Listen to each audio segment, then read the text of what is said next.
Alright, if your menstrual cycle length is different almost every month, please stop calculating your ovulation the same way every other woman does. Yes, because that could be the reason you've been missing your fertile window and you don't know. Yes. So today, I'm going to show you exactly how I calculate fertile window for my clients.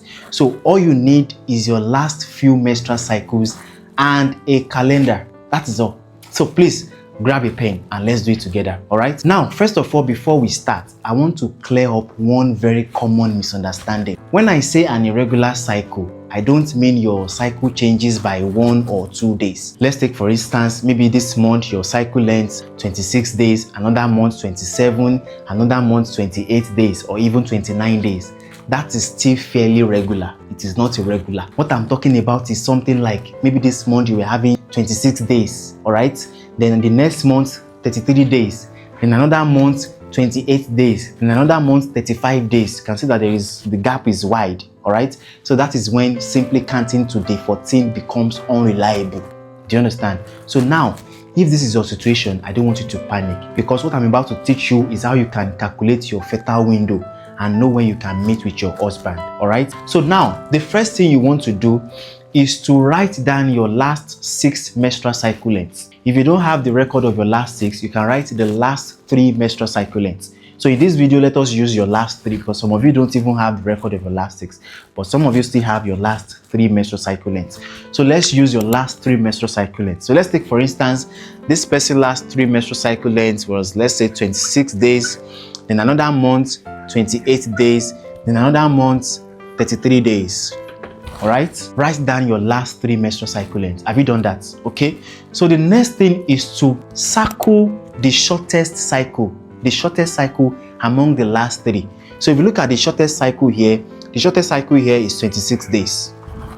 Okay, so the next step is to mark out the longest cycle on the list. So the longest cycle here is 33 days.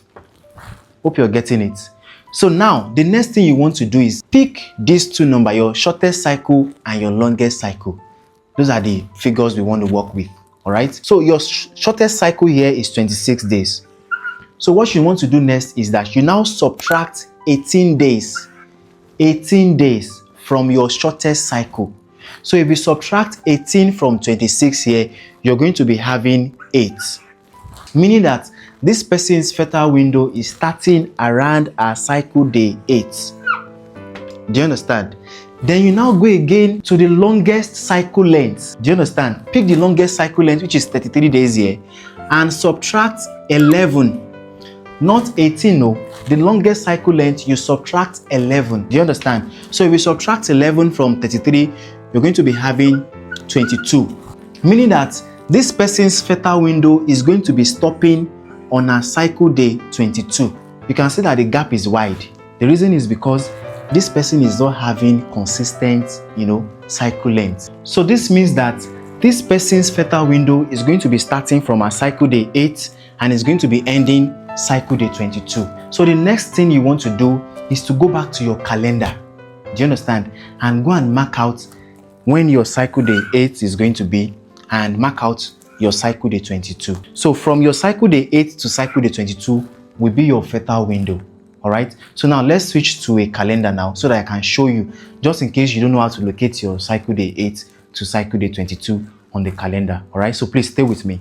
Now this is August calendar. All right, remember that we want to locate this person's cycle day 8 to cycle day 22. Do you understand? So the first thing to do, if you want to locate your cycle day, any cycle day generally, you need to know the first day of your last menstrual period. Okay, let's assume this person's first day of her last menstrual period is 2nd of August. So 2nd of August will be a cycle day 1.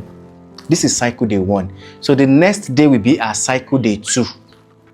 The following day will be cycle day 3. So you continue to label those days like that. So this will be cycle day 4, this will be cycle day 5, this will be cycle day 6, cycle day 7, cycle day 8, day 9, day 10, 11, 12, 13, 14, 15, 16, 17, 18, 19, 20, 21, 22, 23, 24, 25, and so on. Do you understand? So now you want to locate your cycle day 8. Okay, so from the list, this person's cycle day 8 will be falling on 9th of August. Here is cycle day 8. This is cycle day 1.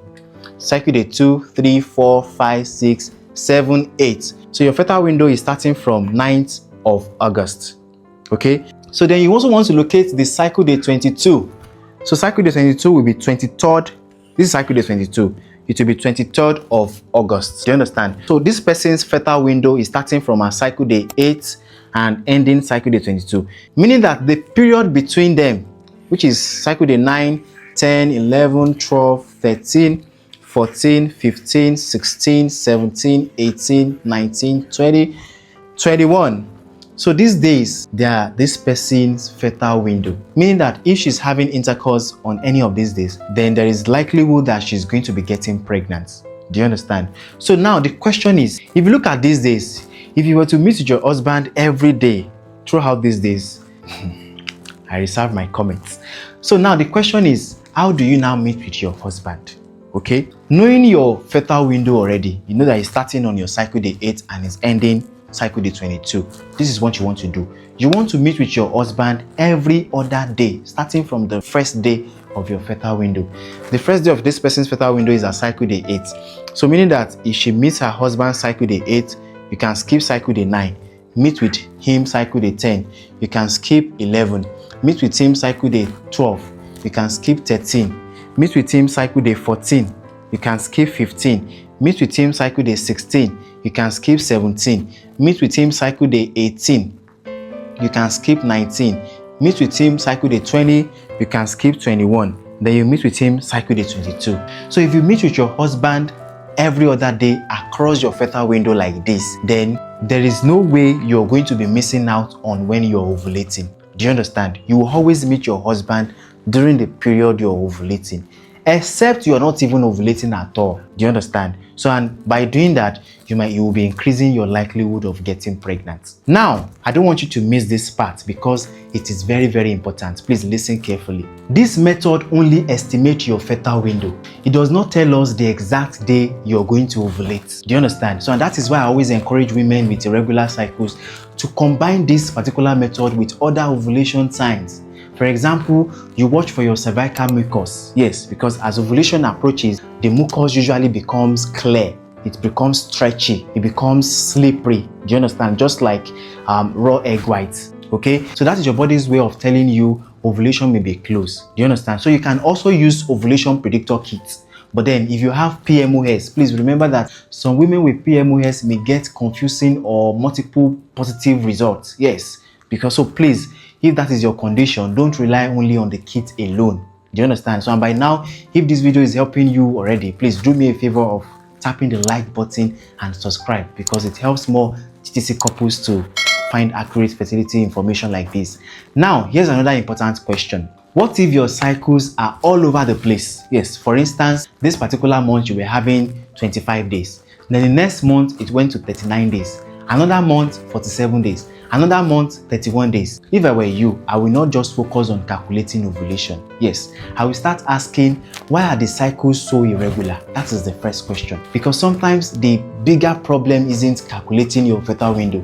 The bigger problem is that ovulation may not be happening regularly. That is the bigger issue. Do you understand? So, and if that is your case, please, you need a proper evaluation, not another guessing game. Please don't guess if you're trying to conceive. Know what is actually happening. Okay, so before we end, let me quickly do a recap. Step 1 on how to go about what we've discussed is that you write down your last 6 cycles or your last 3 cycles. Step 2, find the shortest cycle and subtract 18. That is your first fertile day. Step 3, find your longest cycle and subtract 11. That is your last fertile day. All right. Then step 4, you now need to have intercourse every other day during your fertile window. Okay, and step 5, you now need to watch for fertile cervical mucus and use your ovulation predictor kit where appropriate, like I said. And please remember that this particular method only estimates your fertile window. It doesn't predict the exact day of ovulation. So if you know another TTC mom with irregular periods who is tired of guessing every month, please share this particular video with her, because this could actually be the information that completely changed the way she tracks her fertility. All right, you're welcome.